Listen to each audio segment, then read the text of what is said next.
Un couple très spécial. Très bien, donc merci à tous d'être venus, hein, même si on se connaît presque tous.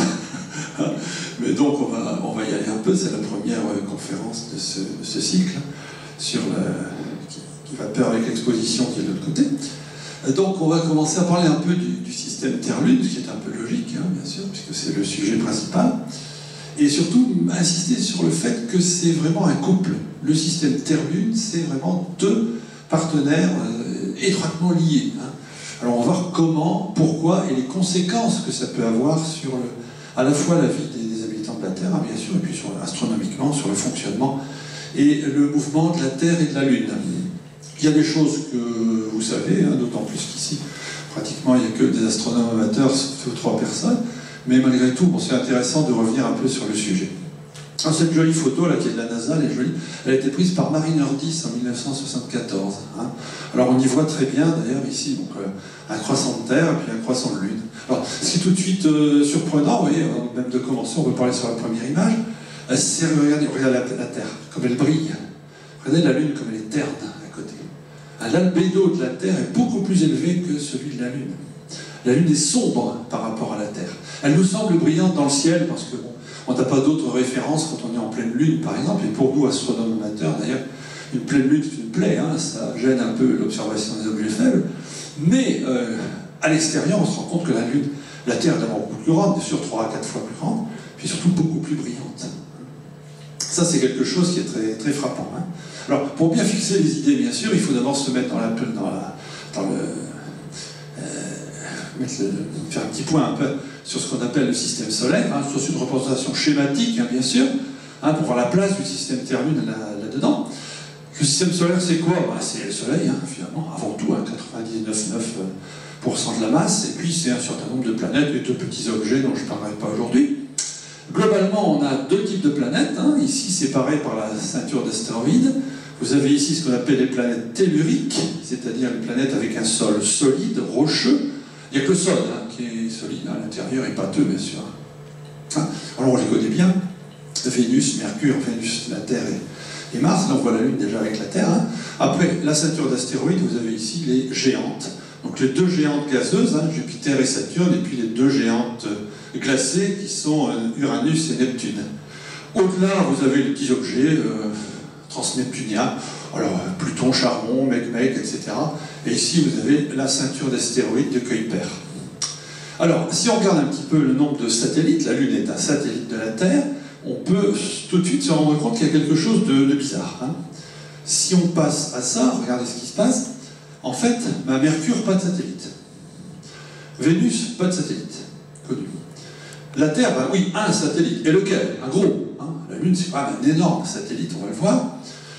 Mars, bon, les deux petits, pratiquement des petits astéroïdes capturés, en fait. Hein. Phobos, la peur, et Deimos, la terreur. Hein. Du nom des 2 chevaux du dieu Arès, dieu Mars, le dieu de la guerre. Hein. Oh, c'est tout petit, hein, c'est même pas sphérique, sur quelques dizaines de kilomètres à peu près. Bon, allez, les telluriques, en gros, pratiquement pas de satellite. Par contre, les géantes gazeuses, alors là, c'est floppé, hein. 79 pour Jupiter, hein, 62 pour Saturne, voilà. À mes dernières nouvelles, hein, parce que ça peut changer encore. Uranus, Neptune, énormément de satellites également. Si on regarde un peu la taille de ces différents satellites, c'est quand même assez amusant que ce petit schéma, ici, on se rend compte que, alors, quand il y a des critères, Mars, etc., ce sont les satellites 2. Hein.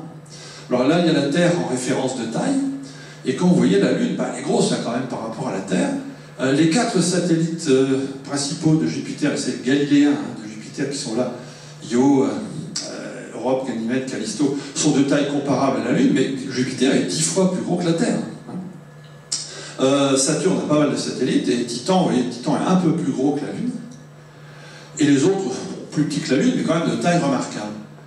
La Terre n'est pas très grande, bon, c'est la plus grosse des telluriques, mais c'est une tellurique quand même. Et puis la Lune, elle est très grosse par rapport aux autres satellites. Donc en fait, le système Terre-Lune est vraiment atypique. La Terre, c'est la seule tellurique qui a à la fois, voilà, ça va venir, un satellite aussi gros, c'est le quart de la Terre hein, en taille, aussi proche, 60 rayons terrestres seulement, je dirais. Hein. Et regardez un peu à l'échelle, voilà ce que ça donne. Ça, c'est vraiment à l'échelle respectée. Vous avez ici la Terre, et 60 rayons terrestres plus loin, vous avez la Lune. Et bien, c'est quelque chose de très curieux. Ça a intrigué très longtemps les planétologues, bien entendu, et la réponse à cette question, ben, on l'a eu il y a quelque temps, lorsqu'on a élaboré les théories de formation, en fait, hein, de la Lune. Bon, cette Lune, dans les sociétés humaines, elle a occupé une place énorme hein, pendant très longtemps. Bon, je ne vais pas faire ça de façon exhaustive, quelques exemples rapidement, avant de passer vraiment à l'astronomie. Bon, les civilisations précolombiennes, hein, comme les Mayas, connaissaient très très bien les phases de la Lune, ça leur servait à prévoir en particulier culture, etc. Bon, ils pouvaient quand même prévoir à pratiquement 1 heure près les éclipses de Soleil et de Lune, hein, ce qui est quand même extraordinaire. Hein, et ça leur permettait évidemment d'élaborer un calendrier. Bon, il n'y a pas que, hein, les Égyptiens, par exemple, aussi utilisaient les phases de la Lune pour avoir un calendrier des crues du Nil. C'est là, je peux tourner le bouton, voilà. Hop, voilà. Bon, aussi, il y a une mythologie qui était associée à la Lune, hein, comme le dieu Thoth, par exemple, le dieu de la mort. Chez les Grecs, évidemment, la déesse, c'est l'aînée, hein, c'est la lumière, en fait, hein, c'est la déesse de la lumière, déesse de la Lune, c'est la sœur d'Hélios, hein, le soleil. Hélios, qui, chez les Romains, s'appelle Apollon, hein, bien sûr. Donc là encore, il y a toute une mythologie. Mais chez les Grecs, il y a eu plus qu'une mythologie. Chez les Grecs, il y a eu aussi une tentative d'explication rationnelle des choses. C'est ça la différence. Les anciens Grecs ont été les premiers à se poser la question de quoi est fait le monde, comment il marche, et comment on peut, par la géométrie, expliquer ou décrire les phénomènes. C'est ça la nouveauté. Hein. Alors, en particulier, c'est vraiment la naissance chez les Grecs de l'astronomie géométrique. Ces philosophes grecs, moi je viens de vous le dire, hein, ce sont des gens qui veulent expliquer autrement que par des mythes. Alors évidemment, leur vision du monde était assez bizarre. Hein. Thalès de Milet, vous connaissez tous Thalès, je pense, pour son fameux théorème de la géométrie. Hein. C'est aussi celui qui a découvert l'électrostatique en particulier. Hein. Lui, il voit un monde comme ça, vous voyez à peu près. Hein. C'est quand même assez curieux. Hein. Il voit une terre ronde entourée par le fleuve océan. Hein. Alors bon, là, en plus, il y a la Méditerranée qui n'est pas représentée sur ça. Une espèce de bulle d'air. Et puis la Lune, ce serait une espèce de godet rempli de feu. Alors, selon que le godet s'incline ou pas, eh bien, on voit une pleine lune ou un croissant. Bon, c'est une vision un petit peu enfantine hein, des choses, mais ça peut être intéressant. Première tentative d'expliquer les phénomènes et de les interpréter. C'est ça qui est surtout intéressant là-dedans. Aristote, quand même, élabore un système géocentrique quand même très élaboré et qui est resté en vigueur pendant très très longtemps. Hein. Il voit ici un monde évidemment géocentrique, hein, puisque à l'époque on n'imaginait pas de choses. Quoique à l'époque, dans l'Antiquité grecque, il y avait un certain Aristarque de Samos qui, le premier, avait pensé que c'était la Terre qui tournait autour du Soleil et pas l'inverse. Il était d'ailleurs très mal vu pour ça. Hein. Alors regardez un peu le modèle d'Aristote qui a perduré hein, sous sa forme élaborée en particulier par Ptolémée, jusque pour nous en Occident. La Renaissance, hein, c'est-à-dire les années 1400-1500. Une Terre au centre, la Lune qui est le premier astre qui tourne autour de la Terre, Mercure, Vénus, après les planètes, et ici vous avez la dernière planète connue à l'époque qui est Saturne. Et puis les étoiles, là, elles sont considérées comme fixes. Et elles sont sur une espèce de sphère, donc toutes à la même distance. Ce qui est amusant chez Aristote, c'est qu'il y voit en fait deux mondes. Le monde en dessous de l'orbite de la Lune, dont fait partie la Terre, le monde sublunaire. Celui-là, c'est le monde imparfait. C'est le monde des hommes, c'est le monde qui se refait, qui se défait, où il y a toujours du problème, etc. Alors qu'au-delà de l'orbite de la Lune, monde supralunaire, c'est le monde des dieux, c'est le monde parfait, c'est le monde des horloges parfaites, c'est le monde des mouvements éternels, sans le moindre défaut. En fait, il y a vraiment chez Aristote une dualité, monde sublunaire, monde supralunaire. Et ça va durer pendant très très longtemps, jusqu'à ce que Galilée démonte le truc, en fait. Ah, c'est ça qui est tout à fait remarquable. Les astres seraient portés par des sphères en cristal, hein, concentriques, qui se déplacent de façon circulaire, bien entendu.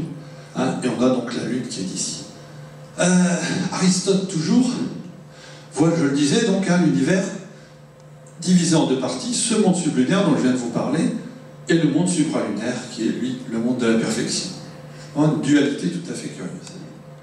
Alors, la taille de la Lune. Les Grecs ont réussi à avoir une idée de la taille de la Lune. Ça, c'est extraordinaire aussi. Hein. Et comment ils ont fait? Eh bien, ils se sont servis d'un phénomène bien connu qui est l'éclipse de Lune. L'éclipse de Lune, c'est quoi? Bien sûr, hein, vous savez, c'est quand la Lune passe dans l'ombre portée de la Terre. En gros, voilà. Hein. Une éclipse de Lune en plein, ça dure à peu près 3 heures. La Lune avance en apparence dans le ciel à peu près de une fois son diamètre en 1 heure. Comme ça dure 3 heures, bah, on en conclut, Aristarque en conclut que la Lune, en gros, doit être 3 fois plus petite que la Terre. C'est très approximatif, mais c'est déjà une idée de l'ordre de grandeur du diamètre lunaire. Hein. Alors bien sûr, ça présuppose que les rayons du Soleil arrivent de façon parallèle, ce qui n'est pas tout à fait vrai, parce que le Soleil est très grand, donc en fait, l'ombre est un peu pincée, donc la Lune est en fait un tout petit peu plus petite que le tiers de la Terre. C'est d'ailleurs ce que Hipparque a proposé comme correction un petit peu plus tard. Hein, vous voyez ici, l'ombre portée de la Terre, dans le cône d'ombre, va en se pinçant, et la Lune, ici, le traverse dans une zone qui est plus étroite que le diamètre terrestre. Donc, ce qui fait qu'on a en fait quelque chose d'un peu plus petit que le tiers. Mais l'ordre de grandeur, on pense à peu près à 0,27 fois. Bon, la Lune est plus petite que la Terre, mais pas si petite que ça. C'est ça qui est tout à fait remarquable. À partir du moment où vous connaissez la taille apparente, la taille, vous pensez connaître la taille réelle de la Lune, et vous avez l'angle sur lequel vous le voyez, en gros c'est 1/2 degré. Hein. 1/2 degré, pour ceux qui n'ont pas l'habitude, il suffit de tendre le doigt à bout de bras, et ça représente à peu près 1/2 degré. Les gens qui ne sont pas habitués peuvent s'amuser à pointer un doigt vers la Lune, et ils peuvent complètement l'éclipser. Ça a l'air étonnant, mais elle est grande comme ça dans le ciel, mais non, pas tellement. Hein. Et donc voilà, si vous connaissez le demi-degré qui est ici, si vous connaissez cette distance-là, vous en déduisez cette distance-là par la simple géométrie. Ah bah oui, Hipparque estime la distance Terre-Lune à peu près à 105 diamètres lunaires, c'est-à-dire à peu près 63 diamètres terrestres, ce qui est pratiquement le cas. Les anciens Grecs, près de 200 ans avant Jésus-Christ, connaissaient à peu près la taille de la Lune, et ils connaissaient aussi la distance Terre-Lune, approximative. Triomphe de la géométrie. Ça, c'est extraordinaire. Après, bon, ça n'a pas tellement évolué, hein, les connaissances n'ont plus évolué, mais il y a eu à nouveau un renouveau de l'intérêt astronomique, évidemment, au moment de la Renaissance, donc 16e et 17e siècle. En particulier, la première théorie moderne de l'héliocentrisme de Copernic, qui a repris les idées d'Aristarque, mais qui les a développées, Tycho, qui a fait un nombre énorme d'observations, Kepler, qui a montré que les orbites des planètes n'étaient pas circulaires, mais elliptiques, et puis bien sûr, celui qui a le plus fait pour l'observation de la Lune, c'est Galilée. Galilée, lui, grâce aux toutes premières lunettes, qui ne volent pas grand-chose en fait, hein, des lunettes très, très, très sommaires, a réussi à observer la Lune et se rendre compte que, en fait, elle n'était pas du tout une sphère parfaite, mais qu'elle présentait énormément de défauts. Il a dit la Lune est pierreuse. En fait, bien avant lui, déjà, des Grecs et d'autres civilisations avaient bien vu que la Lune n'était pas une sphère parfaite, qu'il y avait plein de défauts, plein de trous, etc. Mais ça n'était pas bien de le dire. Tout simplement. Vous avez une représentation des toutes premières lunettes de Galilée ici, et là vous avez une photo évidemment qui n'a pas été prise par Galilée. Hein. Bien sûr, ça donne une idée de ce qu'il a dû voir dans sa très mauvaise lunette, qui a dû voir quelque chose de beaucoup plus mauvais que ça, en fait. Hein, voilà. Mais bon, globalement, si la Lune n'est pas parfaite, ça risque de mettre en cause les principes d'Aristote, hein, du monde sublunaire et supralunaire. C'est surtout ça qui est intéressant. Alors là, bon, les documents en question sont également dans notre belle exposition qui est de l'autre côté, hein, bien sûr, mais là je voulais en remettre. La cartographie actuelle de la Lune, assez grossière, qui est ici, et puis là, c'est, paraît-il, les dessins faits par Galilée. Alors, regardez, on y retrouve quand même les mers les plus connues. Hein. Et puis ici, bon là, il y a mis un terminateur en plein milieu, bon là, c'est un peu décalé. Mais globalement, il ne s'était pas trop trompé. Surtout avec une mauvaise optique. C'est quand même pas mal d'avoir réussi à faire des dessins comme ça. Bon, ensuite, Giovanni Riccioli et Francesco Grimaldi, là aussi vous avez un livre qui représente leurs travaux dans l'exposition, hein, qui est sous vitrine. Hein. Ils ont quand même été les premiers à faire une carte détaillée de la Lune. Hein. Donc en particulier d'appeler un certain nombre de montagnes, d'appeler ça les monts Apennins, oui. Ils n'étaient pas italiens pour rien. Hein. Et puis les mers, ce qu'on a appelé les mers à l'époque, on voyait que c'était de l'eau. Mer de la tranquillité, sérénité, etc. Là, c'est amusant parce que là, il y a la première carte de Grimaldi et de Riccioli. Elle figure aussi dans l'exposition ici. Hein. Il n'y a pas de problème. Hein. C'est quand même remarquable. Déjà, le travail, pardon, je suis en arrière. Voilà, c'est bon. Alors du coup, on a quand même eu la décence de nommer 2 cratères lunaires sous le nom de Grimaldi et de Riccioli. Ils sont ici, hein, sur le Grimaldi est là, le petit Grimaldi B ici, puis Riccioli qui est là. Bon, des cratères lunaires, il y en a des grands, des petits, des moyens, tout plein, hein, bien sûr. Il y en a tellement qu'on pourrait donner le nom de plein de gens, hein, de toute façon, pas de plan. Il y a même un cratère d'Helmholtz, on l'a vu dans l'exposition, hein, qui a été découvert par un Douaisien ou personne de la région. Donc c'est quelque chose de très très répandu. Bon, la Lune toujours maintenant, on va passer ça, puis après on passera aux techniques.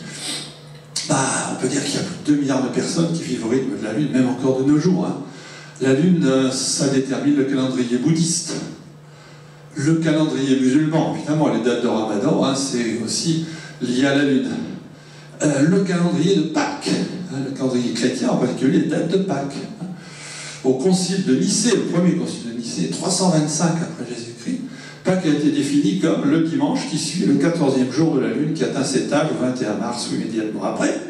Ça veut dire quoi? C'est le premier dimanche qui suit la pleine Lune, qui suit l'équinoxe de printemps. Hein, simplement. Regardez à chaque fois sur le calendrier des postes, on dit plus maintenant, le calendrier, vous verrez que c'est toujours à peu près la même chose, hein, bien sûr.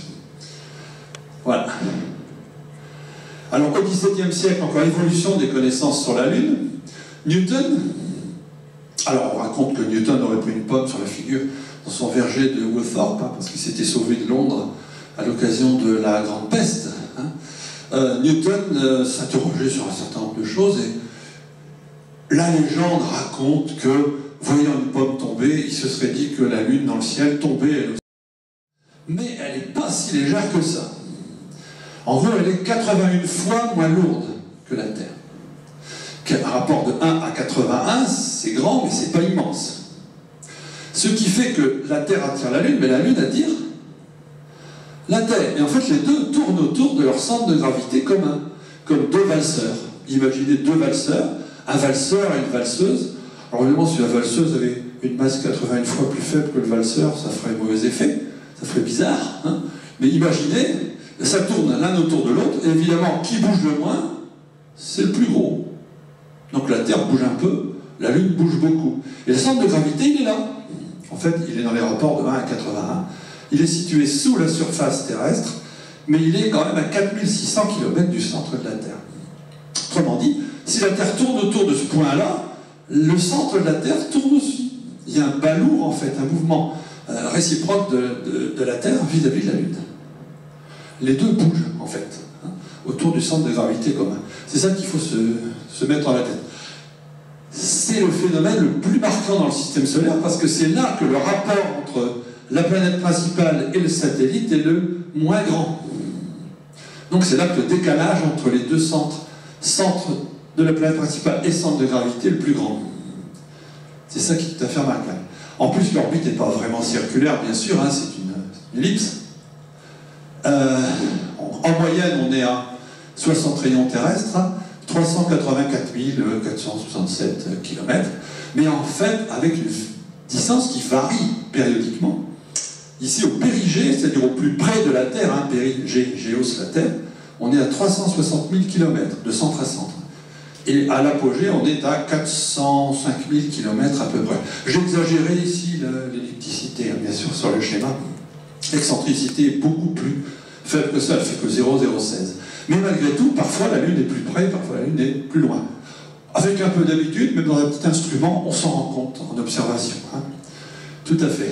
Alors ce qui est amusant aussi, là je l'ai indiqué, c'est qu'en fait, regardez bien, la Lune est à 1 seconde lumière écart à peu près de la Terre. Il faut se rendre compte aussi que quand on voit la Lune, on ne la voit pas en direct. La lumière a mis 1 seconde écart pour arriver jusqu'à nous. Autrement dit, on voit la Lune comme elle était il y a 1 seconde écart. Ce n'est pas un gros décalage, mais c'est un décalage. D'ailleurs, ce décalage se sentait et s'entendait lors des conversations entre les astronautes qui étaient sur la Lune et Houston. Les conversations semblaient un peu lentes, un peu... C'était pas la mauvaise communication, c'est le fait qu'il fallait que le message numéro 1 mette 1 seconde d'écart pour arriver, puis après on répond, et encore 1 seconde d'écart pour revenir. Je vous laisse imaginer ce que serait, par exemple, une conversation en direct quand des hommes mettront pied sur Mars.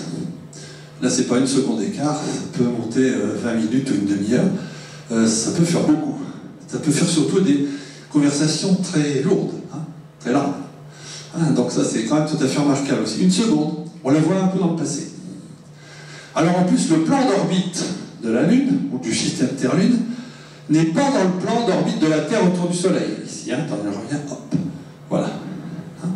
Là, ici, vous avez ce plan-là, qu'on appelle le plan de l'écliptique, et le plan d'orbite de la Lune est incliné à peu près de 5 degrés. Ce qui fait que très souvent, la Lune est au-dessus de ce plan ou en dessous.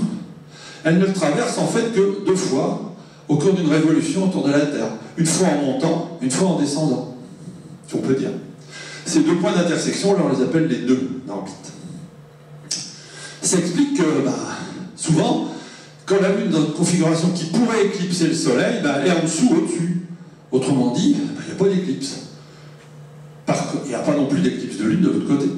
Sauf qu'en coup de chance, les nœuds sont là. Alors quand les nœuds sont entre Soleil et Terre, alors là, hop, il y a une éclipse. Et cette ligne des nœuds, elle tourne. Ouais, c'est un peu complexe comme système. Elle tourne, elle fait un tour. Cette ligne des nœuds, elle est là. Vous voyez, elle est là. Elle fait un tour dans le sens inverse, en fait, dès qu'elle précesse, sans rétrograde. Elle met en gros 18 ans et 11 jours, ce qu'on appelle un saros, pour faire le tour. En général, quand vous avez une éclipse à un moment donné, un saros plus tard, vous en avez une. Forcément, parce qu'on se retrouve dans la même configuration que le coup d'avant. Voilà, ça donne une petite idée de ce que ça donne ici. Donc je vais essayer de le faire. Là, voilà. Alors, le mouvement orbital de la Lune autour de la Terre, autour du centre de gravité du système Terre-Lune, on dit souvent c'est 1 mois, c'est 27 jours, c'est 29 jours. Enfin, on voit souvent des valeurs différentes. Tout dépend de ce qu'on veut dire. Si on se réfère au fond d'étoile qui est très loin, qui semble fixe, ça s'appelle la période sidérale, on est à 27 jours 32. En gros, on peut dire que la Lune met 27 jours 32 pour faire le tour de la Terre. Évidemment, si on s'intéresse à un retour dans la direction de l'équinoxe, c'est pratiquement pareil, mais à ce moment-là, on parle de période tropique. Vous verrez ça aussi quelquefois. La période anomalistique, c'est le retour au périgée, c'est-à-dire toutes les fois où elle revient au périgée. Oui, c'est pas tout à fait 27-32, à cause de l'ellipticité en particulier, et puis des décalages. Il y a aussi ce qu'on appelle le draconitique, c'est presque la même, 27-21, c'est le retour par le même nœud d'orbite. Donc vous voyez, en fait, il y a plein de périodes, tout dépend de... ce qui compte, c'est de savoir par rapport à quoi on considère qu'on a fait un tour. Et ça peut être variable d'un coup à l'autre. Bien sûr. Alors, ce mouvement le couple Terre-Lune, en fait, bien sûr, ne jamais oublier qu'il est en orbite autour du Soleil, et il fait un tour, bien sûr, en 365 jours et quart, mais je ne vais pas trop rentrer là-dedans. Un dernier détail également, pour bien se rendre compte que les choses sont plus complexes qu'elles n'en ont l'air, ce qui est en orbite autour du Soleil, c'est le centre de gravité du système Terre-Lune, dont j'ai parlé tout à l'heure. Ce qui fait qu'en fait, la Lune tourne et décrit ici des épicycles, et que la Terre a un petit mouvement en zigzag. Toujours à cause de ça. 30 km à la seconde quand même ensemble, c'est pas mal. Voilà. En petite animation, vous voyez ici sur une petite animation sur un site allemand, on a donc une idée très vague du mouvement du système Terre-Lune autour du Soleil, ce qui est toujours intéressant de figurer les choses de cette façon. Et bien ça, c'est la même chose, mais en vrai. Ça, c'est une vidéo qui a été tournée donc, par Mariner 10 en 1974. C'est une image fixe du même genre que j'ai utilisée pour la première image du diaporama. Et si vous regardez, on voit très très bien ici la Lune qui tourne dans le même sens que la rotation terrestre, vous voyez, beaucoup plus lentement, bien sûr. Il fait 27 jours pour faire un tour, alors que la Terre met 1 jour, bien sûr. Et là, on voit encore une fois, regardez bien, le fait que la Lune est beaucoup plus sombre que la Terre, éclairée par le Soleil. Elle a un albédo beaucoup plus faible. Alors, je ne sais plus combien, 10%, que ça donne. Ça, c'est le même, mais tourné avec une meilleure optique et plus récente. C'est l'instrument EPIC qui est à bord d'une sonde qui est un point de Lagrange. Et regardez, on voit très bien passer la Lune devant la Terre. Voilà. Terre qui tourne beaucoup plus vite qu'elle, bien entendu, c'est accéléré, hein, bien sûr, à ce moment-là. Je vais essayer de l'obtenir, je n'arrive pas à l'arrêter, parce que je voulais simplement vous montrer une chose, zut alors, j'arrive pas à la voir. Je vais essayer de cliquer dedans pour le voir. Voilà. Hop. Non, c'est pas ça. Précédent, je vais y arriver, hein. Un jour, voilà, c'est bon. Donc c'est ça que je voulais vous montrer. En fait, la face de la Lune que vous voyez là, c'est laquelle? Ben, c'est celle qu'on voit jamais, puisque c'est celle qui est de l'autre côté de la Terre. Nous, on voit la face qui est face à la Terre. Donc ici, pour l'instant, elle nous tourne le dos. Et ce qui est là devant nous, c'est ce qu'on appelle habituellement la face cachée. Regardez, là, on a une toute petite mer qu'on appelle la marée moscoviense, hein, qui est beaucoup plus petite, regardez, que les grandes mers, Sérénité, etc., qui sont de l'autre côté. On verra pourquoi après. Hein. Regardez encore une fois, cette lune terne, sombre par rapport à la jolie terre blanc et bleu qui est derrière. Hein, c'est tout à fait remarquable, hein, ce genre de choses. Hop, il faut que je reparte avec ça, bien entendu. Hop, c'est reparti. Elle est belle cette vidéo. Voilà. Hop. Donc, je ne vais pas trop insister là-dessus. Hein. Donc, l'axe de rotation de la Lune n'est pas perpendiculaire au plan orbital. Hein, on a 1,5 degré à peu près. Donc, tout ça, ça fait qu'on a l'impression un peu qu'elle oscille comme ça, hein, son pôle nord vient vers nous, recule de plus en plus, régulièrement. Et en particulier, l'un des effets de cette rotation propre fait qu'elle tourne sur elle-même avec une période qui est égale à la période de révolution. C'est-à-dire que quand elle a fait un tour de la Terre, 27 jours et 27 jours 32, hein, elle a fait également un tour sur elle-même. Et dans le même sens. Ce qui fait que, bien sûr, elle présente toujours la même face à la Terre. On voit que ça. C'est pas un hasard, hein, bien sûr, c'est dû à des effets de marée. On verra ce que ça veut dire après les effets de marée. Hein. Et la Lune est synchronisée depuis bien longtemps sur la Terre, bien sûr. Elle est gravitationnellement verrouillée, on dit. Hein. Et donc, ce qui fait qu'on en voit en fait que un peu plus de 50%. La Terre est également en train de se synchroniser, hein, bien sûr, mais ça va durer très longtemps. Alors, on en voit un peu plus de 50%, oui, parce que, en plus, on va le voir après, il y a ce mouvement de balancier d'avant en arrière dont je viens de parler avec l'axe, qu'on appelle la libration, et qui fait qu'on voit tantôt un peu le pôle nord-sud de la Lune et tantôt un peu mieux le pôle sud. Donc on en connaît en fait, vu de la Terre, un peu plus que 50%. Ça, c'est une jolie image hein, qui a été prise par Apollo 8 en décembre 68, mais c'est simplement pour illustrer mon propos, c'est pas du tout lié à ça. Dans le ciel lunaire, bien, la Terre apparaît fixe quasiment pour un observateur, puisque la Lune regarde toujours la Terre de la même manière. Si vous êtes sur la Lune, vous voyez toujours la Terre au même endroit dans le ciel. Quasiment. Bon, avec le phénomène de libration, on va bouger un petit peu de haut en bas, un petit peu de gauche à droite, mais globalement, vous l'avez toujours au même endroit dans le ciel. Ce qui fait un effet tout à fait curieux. Par contre, bien sûr, elle est éclairée sur le côté par le Soleil de façon variable, donc bien entendu, on a des phases. Ici, on a un peu plus d'une demi-terre. C'est ça qui est tout à fait curieux. Voilà, en animation, voilà le phénomène de libration. Alors, avec les phases à gauche, et sans les phases à droite, pour bien comprendre ce qui se passe. Donc, regardez, on a un double mouvement. D'abord, il y a le phénomène avant-arrière qui est dû à l'ellipticité de l'orbite. La Lune est proche, loin, etc. Et en plus, avec la libration, elle présente un peu plus le pôle nord, un peu plus le pôle sud, un peu plus le pôle nord. Hein, c'est donc un mouvement un peu plus complexe que ce qu'on pourrait croire. Pour les phases de la Lune, bien évidemment, c'est dû simplement à l'éclairage latéral de la Lune par le Soleil et par la façon dont on la voit. Alors, sur cette petite animation, on le voit bien sûr, ici, hop, je vais cliquer dedans parce que ça commence, hop, là ça marche comme ça, zou, c'est parti. Là, vous voyez, bon, la Terre tourne, la Lune tourne, voilà. Alors, en position 3, et bon, on va avoir une Lune observable pendant presque toute la nuit, éclairée en totalité. On est en pleine Lune, bien sûr, hein, ce qui se passe ici. Alors, ça va faire le tour, hein, bien sûr. En position 4, on sera évidemment en Lune visible au petit matin et à l'aube. C'est un dernier quartier. Et puis ainsi de suite, hein. Bien sûr, moi, je ne vais pas aller plus loin là-dessus, c'est pas la peine. Mais ça permet de bien illustrer le phénomène. Voilà. En fait, il faut comprendre que quand on voit les phases de la Lune, on voit toujours la même phase visible, mais on la voit éclairée de façon différente. On voit toujours la même face éclairée différemment. C'est ça qui est tout à fait remarquable, parce que montre la petite animation qui est à droite. Bon, vous connaissez tous évidemment le truc pour reconnaître un premier quartier d'un dernier quartier dans l'hémisphère nord. C'est P et D, bien sûr.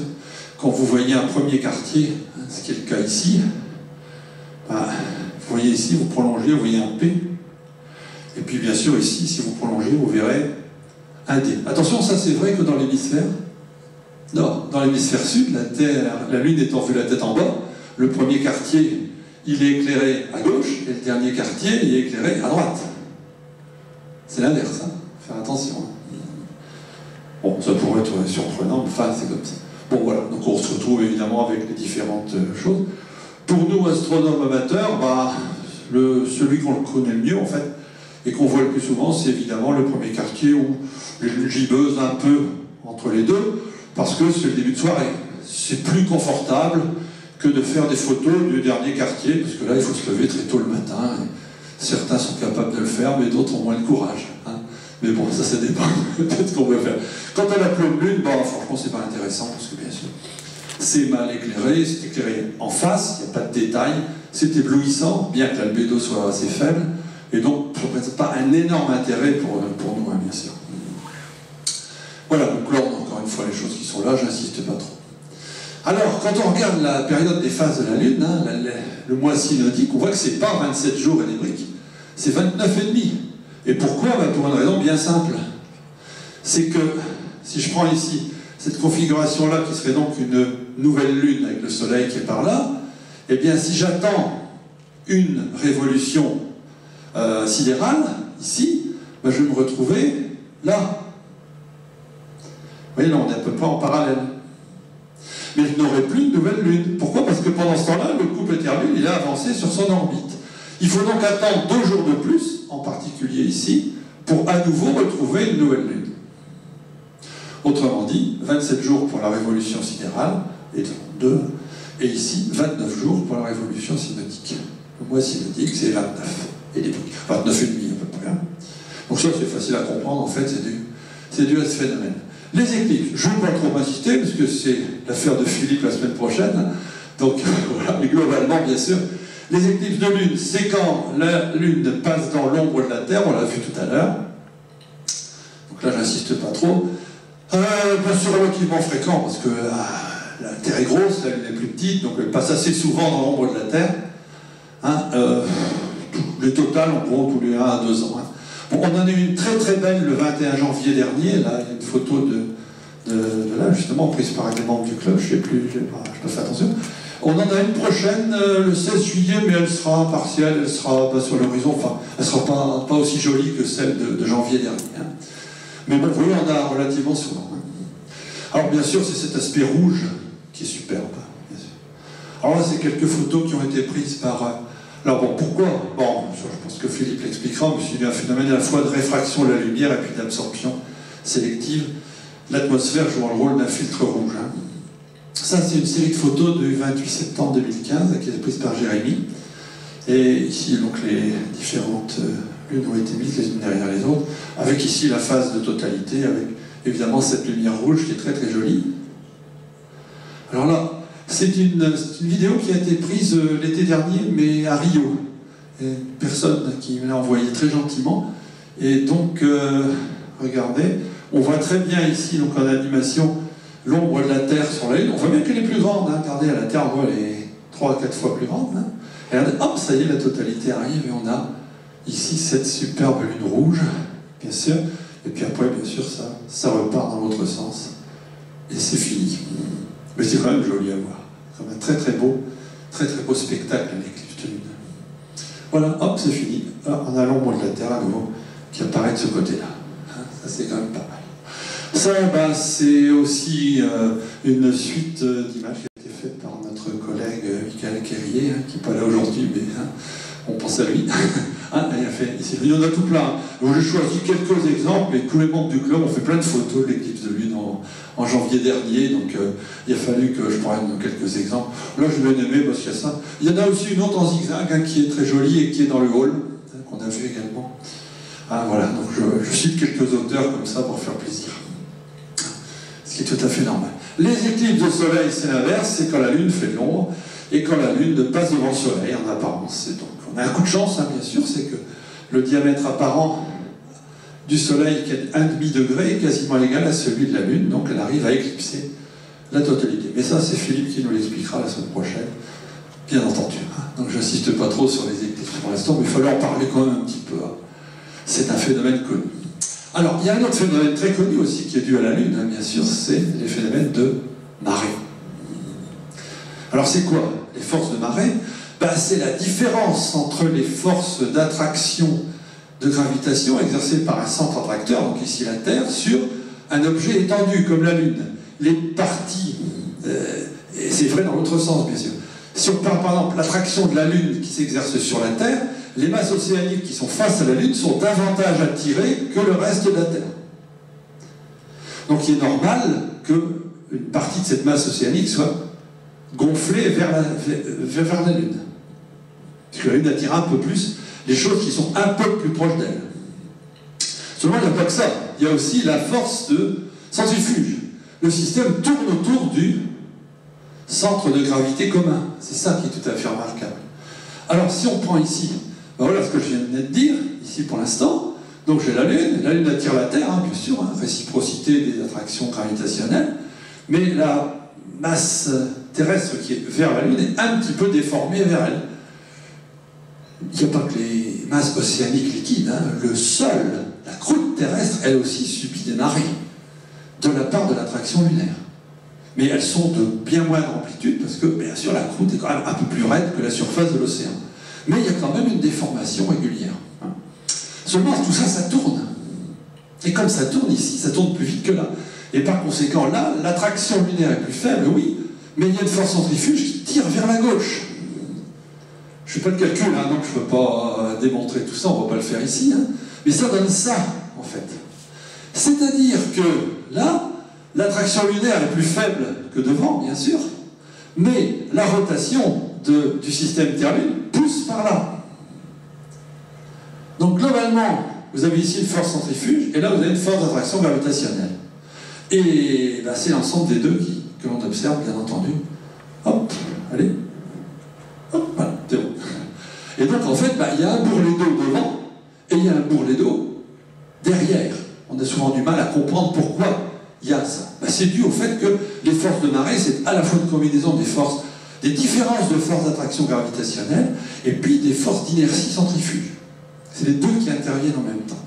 Il faut se placer en référentiel lié au système Terre-Lune, en fait. Et ça explique pourquoi il y a la Terre ici, hein, qui va tourner très rapidement autour de l'axe, beaucoup plus vite que la Lune, hein, puisqu'elle fait 27 tours quand la Lune en fait 1, et au fur et à mesure qu'elle tourne, le bourrelet est là, et donc, quand on est sur la Terre, on passe d'une zone où il y a un peu moins d'eau jusqu'à une zone où il y a beaucoup plus d'eau. Autrement dit, là, on voit monter la marée, là on la voit descendre, là on la voit monter, là on la voit descendre. Du coup, ben, il y a 2 marées hautes et 2 marées basses par jour, à peu près. Après, il y a des variations, bien sûr, à cause de tout ça. Ça, c'est un phénomène assez intéressant. Il n'y a pas que la Lune qui donne ce phénomène sur la Terre, il y a aussi, bien sûr, le Soleil. Alors, les forces de marée exercées par le Soleil sont plus faibles que celles de la Lune parce qu'il est beaucoup plus loin. Mais comme il est aussi beaucoup plus massif, c'est pas négligeable. Donc la somme des deux donne le phénomène de marée globale. Alors bien sûr, tout dépend comment les deux se combinent. Si le Soleil et la Lune sont dans la même direction, et c'est ce qui se passe ici, ben, les effets de marée du Soleil et de la Lune vont s'additionner. On aura donc une marée de grande amplitude, on appelle ça les marées de vive eau. A l'inverse, s'ils sont en quadrature, ben, ce que l'un fait, l'autre a tendance à le défaire. Donc évidemment, ça va avoir tendance à moyenner les hauteurs de marée, et on aura au contraire une beaucoup plus faible amplitude. On aura ce qu'on appelle les marées de morte eau. Alors ça dépend aussi de l'époque de l'année, ça dépend de l'orientation de l'axe de la Terre, etc. Mais globalement, on comprend pourquoi il y a les deux. Hein. Je ne vais pas entrer dans le détail. Puis il y a autre chose aussi, hein, qui est tout à fait remarquable, on le voit très très bien ici. c'est que bon, vous avez votre Lune qui tourne autour de la Terre. Voilà, là je n'ai pas fait tourner la Terre sur l'animation parce que c'est un peu long. Hein. Normalement, elle doit tourner derrière. Et puis vous avez le bourrelet d'eau qui est là. Mais ce bourrelet d'eau, il est entraîné par la Terre, forcément. Et elle tourne beaucoup plus vite que la Lune. Autrement dit, ce bourrelet d'eau attiré par la Lune, il attire la Lune. Il l'attire et il prend de l'avance. Il est devant elle. Résultat, il attire le long de son orbite. Ça donne ça. On croirait que la force, elle est comme ça. Hein?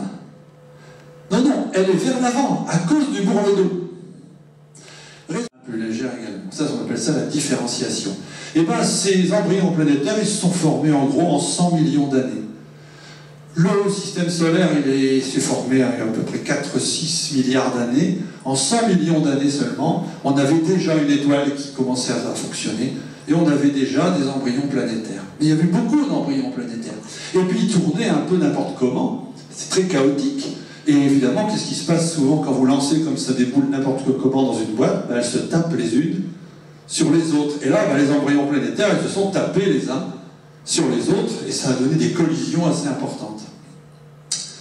Et ben, on pense que la Lune se serait formée, certainement, lors d'un choc entre un embryon planétaire, celui de la future Terre, et puis un autre un peu plus petit, qu'on a appelé d'ailleurs Theia, hein, mère de la Lune dans la mythologie grecque. Voilà. Et ça a donné ça. Alors la première hypothèse, c'est que la Lune se serait formée par accrétion comme la Terre. Comme les autres planètes telluriques, et que simplement, étant plus légère, elle aurait été capturée par la Terre, et puis elle serait restée autour. Le problème, c'est que les proportions d'éléments lourds et d'éléments légers, ainsi que d'autres éléments radioactifs, là je n'entre pas dans le détail, ne sont pas les mêmes sur la Terre comme sur la Lune. Donc l'origine n'est pas tout à fait commune. Donc l'accrétion simultanée, non, on y a pensé, mais le noyau métallique en particulier n'a pas les mêmes proportions en masse que celui de la Terre. La capture, peut-être qu'après tout, ça aurait été un objet errant qui aurait été capturé par la Terre, par son champ de gravitation, qui aurait tourné. Mais là, il faudrait vraiment que l'objet en question n'ait pas été trop vite. Sinon, il y aurait eu trop d'énergie cinétique et il se serait sauvé. Hein. Le plan de l'orbite est peu incliné quand même sur le plan de l'orbite terrestre, donc c'est assez peu probable aussi. Darwin avait imaginé, George Darwin, hein, en 1898, que ce serait un morceau de la Terre primitive en rotation rapide qui aurait été arraché de l'équateur par la force centrifuge. Ça montre un petit peu ce qu'on appelle l'hypothèse de la fission. C'est fort peu probable aussi, parce qu'il aurait fallu que cette prototerre tourne pratiquement un tour en 1 heure, ce qui semble quand même une vitesse angulaire très élevée. Donc, fort peu probable aussi. Hein. Non, à la suite des expéditions en particulier à la surface de la Lune, et de l'analyse des éléments chimiques présents dans les cailloux lunaires, on en est arrivé à une hypothèse qui est celle de l'impact géant. La Lune a probablement été formée par un impact entre une prototerre, donc un embryon planétaire déjà bien développé, qu'on a appelé Gaïa, et puis un autre, plus petit, de la taille de Mars, qu'on a donc appelé Theia, à une vitesse relative de l'ordre de 10 km par seconde à peu près. Ça aurait donné ça en un petit dessin animé qui donne une idée. Hein. Boum, voilà. Et ça fait un nuage de débris. Le petit nuage de débris ensuite, allez on le refait un coup, le nuage de débris, il se met en orbite autour de la Terre et il s'accrète à nouveau pour former une deuxième boule qu'on appellera donc maintenant la Lune. Bon, c'est un petit schéma comme ça, hein, mais c'est toujours amusant de regarder. Ça, c'est des simulations faites par Robin Canup en 1974 en Amérique, à la suite de l'hypothèse en question. C'est une simulation, hein. On part de 2 boules qui se heurtent et puis on voit ce que ça va donner un peu à la fois. Regardez en temps, je ne sais pas si on le voit de là, mais c'est pas beaucoup. Là, on est à 0,1 heure, là, on est à 1,3 heures, et là, on est à 26 heures. Ben oui, au bout de 26 heures, c'est fini.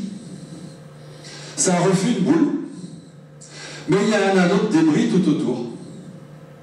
Et on pense qu'en un siècle, l'anneau de débris s'est à nouveau réaccrété pour former une deuxième sphère, qui est la Lune.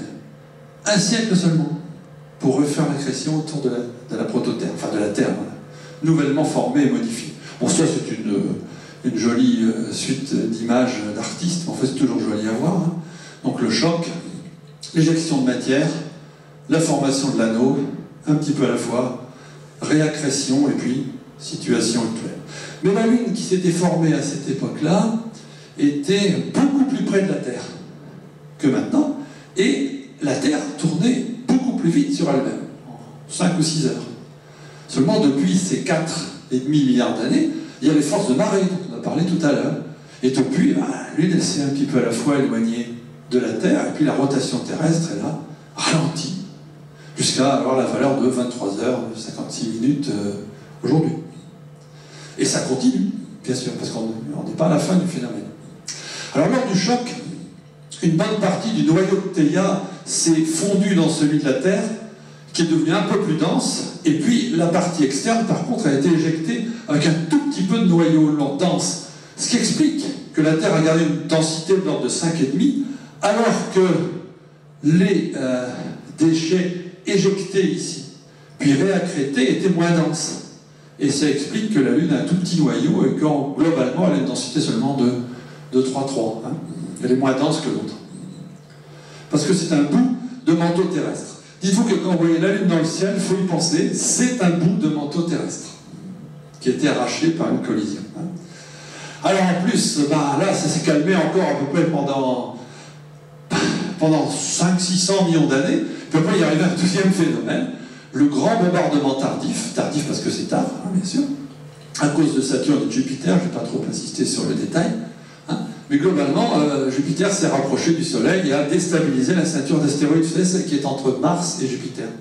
Et une partie des astéroïdes a été précipitée vers le système solaire interne et est venue bombarder les planètes telluriques nouvellement formées, en fait. Hein. Donc, bien sûr, Mercure en a pris plein la figure, Vénus, la Terre, et puis, bien sûr, la pauvre Mars, elle, du coup, elle n'a pas pu grandir comme elle voulait, elle est plus petite que les simulations l'auraient montré. Par contre, la Lune en a pris aussi plein la figure, mais la Lune, elle n'a pas d'atmosphère, donc il n'y a pas d'érosion, et tous les stigmates de ces impacts sont encore visibles aujourd'hui, plus de 4 milliards d'années après. C'est ça qui est tout à fait curieux. Migration planétaire s'est faite de cette façon. Bon, l'étoile est née là. 10 millions d'années après, on avait un système de planètes à peu près stable. Évolution chaotique jusqu'à 100 millions d'années. Là, formation de la Lune. Et 500 millions d'années après, grand bombardement tardif. Depuis, c'est à peu près calme. Pourquoi? Parce que les grosses planètes sont à peu près stabilisées, elles sont en résonance qui marche à peu près bien. On ne sait jamais, elle pourrait très bien entrer dans un autre régime de résonance un jour, mais pour l'instant, ça va. Il n'y a plus trop d'objets à accréter, puisque quand même ça dure depuis plus de 4 milliards et demi d'années, cette accrétion. Donc les objets qui se promènent existent encore, mais sont assez rares. Donc les bombardements météoritiques d'astéroïdes sont assez peu nombreux, et donc l'ensemble est resté à peu près stable, et au niveau de la Lune, l'aspect reste à peu près le même. Enfin, de temps en temps, il y a quand même un impact.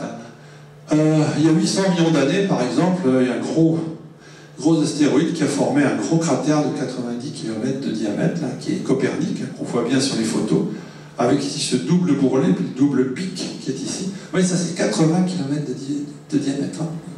Bon, là, il y a Platon. Platon fait 100 km, mais un peu plus grand, lui. Tycho, 86 km, avec un pic central également. Alors souvent, ces pics centraux sont dus à une fusion partielle de la croûte quand l'astéroïde vient frapper avec son énergie cinétique, ça chauffe et ça fait du liquide un petit moment. Et puis après, il y a un effet de rebond. Et il y a une partie de la masse qui remonte.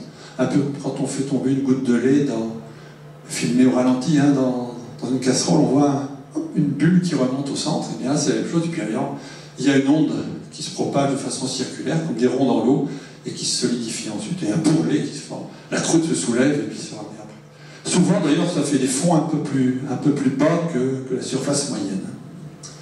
On se produit aussi sur Terre, mais sur Terre, ça a été effacé par l'érosion. Là, c'est quand même des traces très nettes d'impact. Voilà. Alors, un petit point aussi intéressant, et s'il n'y avait pas de Lune? Est-ce que notre vie en serait changée? Ça, c'est une petite question qu'on va se poser. Alors, on imagine un petit peu, il n'y a pas de Lune, les marées seraient moins amples, forcément, parce qu'il n'y aurait que le Soleil qui donnerait des phénomènes de marée, mais pas la Lune. Bon, ce serait grave quand même, ça, pour nous. Bon, en Méditerranée, il n'y a pas de marée, et puis ça va, hein, c'est pas trop grave. Allez, on continue. Il n'y aurait pas d'éclipse. Alors ça, c'est bête. On n'aurait pas d'éclipse, on n'aurait pas d'éclipse de lune, pas d'éclipse de soleil. Ça serait quand même dommage parce qu'on serait privé de jolis spectacles. C'est plus que du spectacle quand on va regarder la couronne solaire. Hein. Bon, le ciel nocturne serait beaucoup plus sombre. Il n'y aurait pas de clair de lune.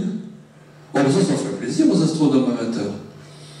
Il n'y aurait pas de lune à voir, mais d'un autre côté, on n'aurait pas cette pollution lumineuse de la pleine lune. On pourrait voir beaucoup mieux les objets faibles. Hein. Mais surtout, il faut dire, on ne serait pas là aujourd'hui. Hein. Ce serait quand même dommage. Hein, bien sûr. Non, il y a surtout un phénomène très important. Cette lune, qui est très lourde et qui est proche de la Terre, elle joue le rôle d'un balancier. Souvent, on a l'impression que les axes de rotation des planètes sont toujours à peu près les mêmes. Mais non, tout ça, ça bouge tout le temps. Il y a un phénomène de précession. Les planètes sont des toupies.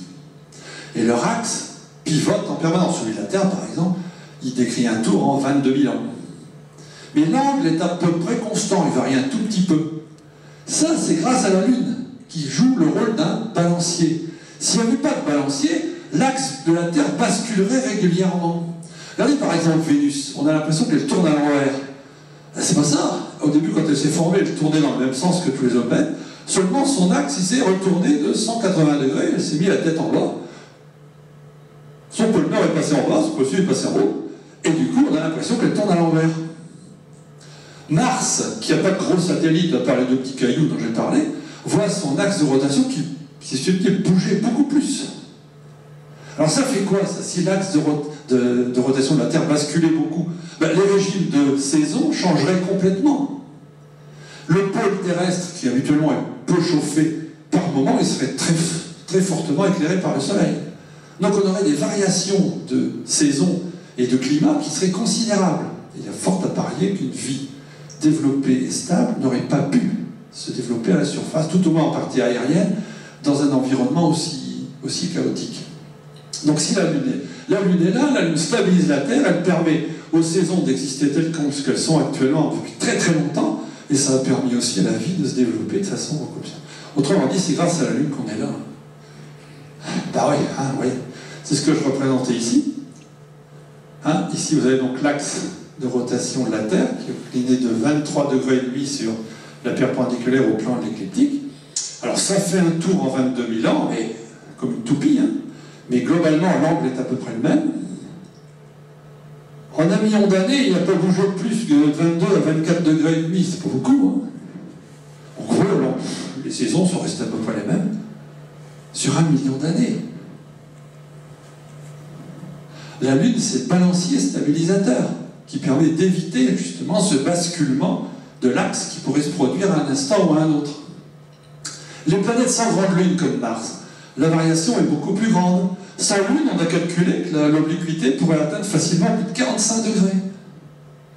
Autrement dit, le pôle Nord, il pourrait tout à coup s'orienter d'un seul coup vers le Soleil, et alors au pôle Nord, il ferait très chaud, et c'est à l'équateur qu'il ferait froid pendant un petit moment. Puis après, ça changerait. Donc on aurait un rythme saisonnier très chaotique. C'est grâce à la Lune qu'on n'a pas le phénomène.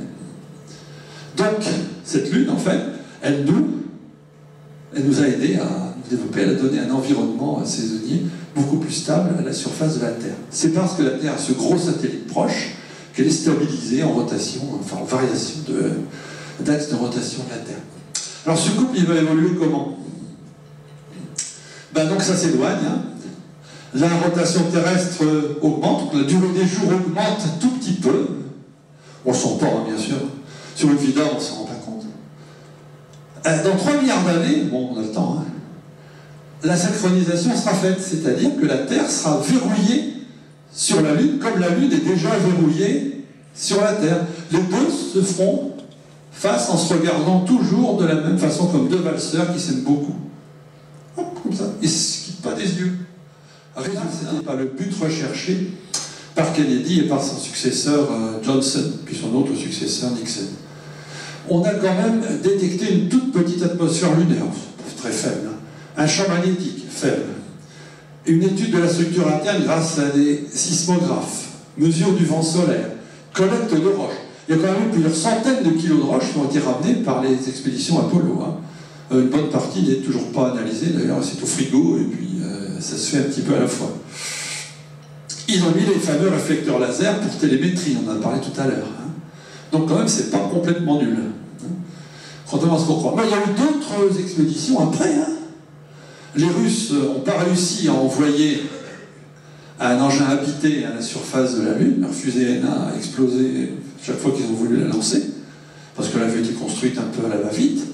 Mais ils ont envoyé quand même, ils en avaient moyen, un rover qui s'appelle Lunokhod, qui est ici, hein, entre 69 et 72. C'est un objet à 8 roues, avec ici un panneau photovoltaïque pour l'alimenter, puis là une petite antenne de télécommunication, et il s'est promené quand même à la surface de la Lune un bon moment. Il a déposé des réflecteurs laser, hein, et puis il a fait des mesures, bien entendu. Alors pendant ce temps-là, les Américains, dans les années 90, ils étaient focalisés sur leur navette à l'époque, hein, mais ils ont quand même envoyé une petite sonde, Clementine, pour faire une carte minéralogique et topographique. Toute petite sonde à la surface, enfin en orbite autour de la Lune. Lunar Prospector, dans les années 90, vous voyez une vingtaine d'années à peu près. Bon, étude du champ magnétique, variation du champ gravitationnel. Ça, c'est bien. Ça permet de faire de la gravimétrie. C'est-à-dire, en fonction du fait que le champ gravitationnel est un peu plus fort ou un peu plus faible, on peut savoir si le sous-sol est dense ou moins dense. Donc, avoir une idée de sa composition interne. On fait ça aussi pour la Terre, hein. Mais pour la Lune, c'était intéressant de le faire. Alors, surtout, le Lunar Prospector a détecté de fortes concentrations d'éléments hydrogène aux deux pôles. Et probablement, dans certains cratères, protégés du rayonnement solaire, il y a peut-être de la glace d'eau. Ce qui pourrait être utile pour de futures expéditions. Ça a continué, toujours, l'étude gravimétrique avec la mission Grail. Grail, alors, ce sont deux sondes qui volent en formation, hein, et qui, comment dire, si la gravité change, l'une bouge par rapport à l'autre. Et l'écart de distance est mesuré et envoyé évidemment à la Terre. Ces deux sondes ont pu mesurer les fluctuations de gravité locale, la distribution de masse profonde et une structure géologique. C'est avec les travaux, enfin, les résultats envoyés par ces sondes Grail qu'on a pu avoir une idée de la structure géologique interne, en particulier noyaux, manteaux, etc. Donc on a continué à travailler là-dessus quand même, à bon moment. Une mission intéressante aussi en imagerie, c'est celle des Japonais, Kaguya. C'était en 2007-2009, ça c'était il y a 10 ans, quoi, hein, à peu près. Kaguya, ça veut dire séléné, évidemment, en japonais, c'est la lune. Hein. Ça a permis de faire des images en haute définition en particulier. Vous voyez ici, on a ça agrandi, agrandi, agrandi, agrandi. Et là, on a l'image, vous ne voyez pas de votre place, mais on voit le trépied de l'étage de descente d'un LEM. Je ne sais plus lequel exactement. Ça donne une idée de la qualité optique des caméras à bord de Kaguya, qui volent très bas. Comme il n'y a pas d'atmosphère, on peut être en orbite à une altitude faible. Et donc faire des mesures et des photos en très très haute définition. C'est le site d'Apollo 17, autant pour moi, je n'ai pas vu ma dépôt, mais c'est tout. C'était Apollo 17, c'était le LEM d'Apollo 17, l'étage de descente, le trépied, qui avait été comme ça photographié en direct par la sonde Kaguya. C'est quand même pas mal. Bon, Kaguya a fait aussi des mesures sur l'épaisseur de la croûte, justement, et a confirmé les mesures selon lesquelles la croûte est plus mince du côté terre que du côté caché. Ça, c'est aussi intéressant. Il y a une mission très récente, hein, c'était l'hiver dernier, une mission chinoise, Chang'e 4, hein, qui a déposé un rover sur la surface, la face cachée de la Lune, de façon à se protéger, en fait, à protéger les instruments de mesure du vent solaire, de manière à pouvoir donc étudier le rayonnement cosmique qui est de l'autre côté. Également, essayer de détecter la présence d'eau dans le sous-sol. Alors, juste un petit point intéressant, quand on est sur la face cachée, c'est difficile d'envoyer des informations à la Terre, parce qu'évidemment, la Lune fait écran. Donc il faut un relais en orbite. Il faut que ce relais soit toujours là. Donc là, en fait, c'est un satellite relais, hein, qu'on appelle Kuekao, ça c'est chinois, et qui est en orbite autour du point de Lagrange L2, qui est de l'autre côté. En fait, c'est ce qu'on appelle ici une orbite de Lissajous, hein, ça permet de tourner ici, et donc d'avoir toujours une vision sur la Terre, et en même temps de toujours avoir une communication avec la sonde. Ça, c'est quand même un beau travail de mécanique céleste. Hein. Donc il y a un petit atterrisseur, hein, qui s'est posé, puis une petite astromobile, on appelle ça un rover en anglais, qui se promène à la surface de la Lune de l'autre côté, et qui fait des mesures. les Chinois s'intéressent beaucoup à la Lune. En ce moment, il y a Chang'e 4, et puis il y a aussi une mission Chang'e 5 qui va être mise en place dans pas très longtemps. Vous voyez, les missions en développement, il y en a pas mal quand même. Un Chang'e 4, donc là, Chang'e 4 est prévu en 2019, je ne sais pas s'ils le feront. Là, le but, c'est de ramener à nouveau des échantillons, avec un système automatique, mais de ramener à nouveau des échantillons, et cette fois-ci de la face cachée, pour voir si la composition des roches est la même. Les Hindous s'intéressent à ça aussi, à la mission Chandrayaan. Ils veulent envoyer un orbiteur autour de la Lune, un rover, un atterrisseur. Les Japonais veulent mettre un atterrisseur aussi cette année, maintenant je ne sais pas si ça se fera. Les Américains se réintéressent à la Lune. En 2020, ils pensent aller envoyer une mission non habitée en survol et peut-être faire un vol circumlunaire. Ah oui, les Coréens, la Corée du Sud, les Russes s'intéressent à nouveau à la Lune. Dans les années 2020, bon, bientôt, ils ont l'intention d'envoyer à nouveau un atterrisseur Luna Globe. Bon, la Lune revient en odeur de sainteté, si je puis dire, et les agences spatiales recommencent à s'intéresser à la Lune. En grande partie parce qu'on pense peut-être qu'il y a l'hélium 3 dans le régolithe, et l'hélium 3, c'est très intéressant pour faire de la fusion nucléaire. Ça peut être bien. Voilà. Alors, qu'est-ce qu'on va faire après, Bon, toujours pareil. Le programme Constellation a été abandonné en 2010, il avait été mis en place en 2004. Le nouveau programme spatial Orion américain, c'est en fait, regardez, c'est un Apollo amélioré. C'est un objet conique, un peu comme Apollo, là, des panneaux photovoltaïques, plus grands, plus modernes, évidemment, avec des matériaux plus modernes, avec une électronique bien plus sophistiquée, mais globalement, c'est un peu le même genre. Et ils veulent développer un nouveau lanceur lourd, qu'on appelle le SLS, qui est ici et qui est modulaire, en fait, selon ce qu'on veut envoyer en orbite. Donc, les Américains s'y intéressent à nouveau. Puis, il n'y a pas que la NASA, il y a aussi les sociétés privées, bien sûr, comme SpaceX, de Elon Musk, qui voudrait envoyer des touristes en vol circumlunaire dans quelques années. Bon, il arrivera peut-être, on ne sait pas. Au vol circumlunaire, c'est possible. C'est long, mais c'est possible. Il faut compter 3-4 jours pour y aller. Se poser sur la Lune, ça, c'est déjà beaucoup plus difficile, et beaucoup plus risqué, et beaucoup plus coûteux. Donc là, ce ne sera pas si facile que ça. Il y a quand même un projet de base permanente à la surface de la Lune dans les années 2025. C'est optimiste, je crois. Enfin, bon, Alors c'est une collaboration entre la NASA, l'ESA et d'autres agences spatiales. Le but, ce serait de faire une base souterraine. Alors pourquoi souterraine? Simplement pour protéger les astronautes du rayonnement cosmique et du vent solaire, pour éviter qu'ils soient intoxiqués, qu'ils soient tués par le rayonnement, qui est quand même assez important. Les astronautes d'Apollo sont restés au maximum quelques jours à la surface de la Lune. Mais là, il faudrait une présence permanente de quelques mois ou quelques années, et là, la santé serait mise en jeu. Alors, en enterrant évidemment la structure, on se protège. Alors pourquoi au pôle? Tout simplement parce que d'une part, on pense qu'il y a de la glace et ça permettrait de trouver de l'eau souterraine pour avoir de l'eau à boire et alimenter les systèmes. Et puis surtout, au pôle, c'est facile à comprendre, on est là, le soleil éclaire comme ça, on est toujours éclairé par le soleil. En éclairage rasant, il y en a toujours. Donc en mettant une batterie de panneaux photovoltaïques, on aurait toujours de l'énergie. Si vous mettez votre base là, pendant en gros 2 semaines, vous allez avoir du courant, mais pendant 2 semaines, vous n'aurez pas. Tandis qu'au pôle, vous avez pratiquement toujours un éclairement suffisant. Donc c'est une petite idée de le faire. Bon, pourquoi aller sur la Lune? Des prospections minières, peut-être trouver de l'hélium 3, des matériaux. Ça pourrait servir de relais aussi pour de futures missions vers Mars. Puis il y a aussi un projet, c'est de mettre une base, station spatiale permanente en orbite autour de la Lune, qui servirait de relais en fait entre la Terre et la Lune. Il faudrait d'abord passer par la base en orbite, et puis redescendre avec des systèmes d'atterrisseurs particuliers qui pourraient remonter, etc. On pourrait faire la navette en fait entre les deux.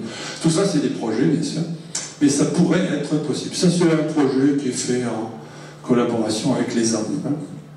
Voilà. Alors, on se dit c'est peut-être une planète double, le système Terre-Lune, parce que la Lune, elle est grosse, elle est proche de la Terre, etc. Alors, est-ce que c'est vrai? Non, c'est pas vrai. Pourquoi? Tout simplement parce que la définition n'est pas celle-là. Le terme formel, d'ailleurs, c'est système binaire. Alors, la définition classique, c'est quand le centre de masse est situé en dehors des deux objets. Vous voyez, le couple Pluton-Charon, par exemple, le centre de masse, il est là, et les deux, ils tournent autour, parce qu'ils ont des masses assez comparables. Pluton-Charon, on peut considérer que c'est un système binaire. Le système Terre-Lune, non. Et puis en plus, on vient de voir que la Terre et la Lune ne se sont pas formées exactement en même temps et de la même manière, parce que la Lune a été enfantée par la Terre, en quelque sorte. Donc on ne peut pas vraiment parler de système binaire.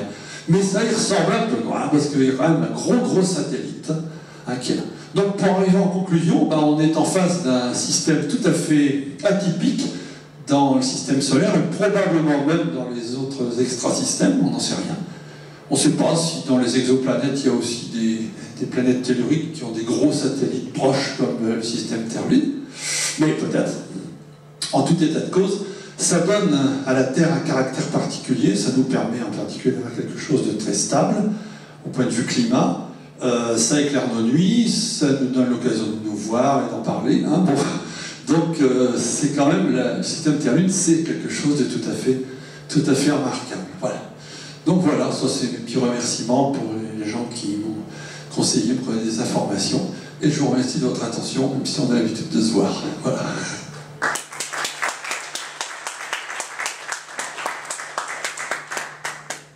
Je ne veux pas dire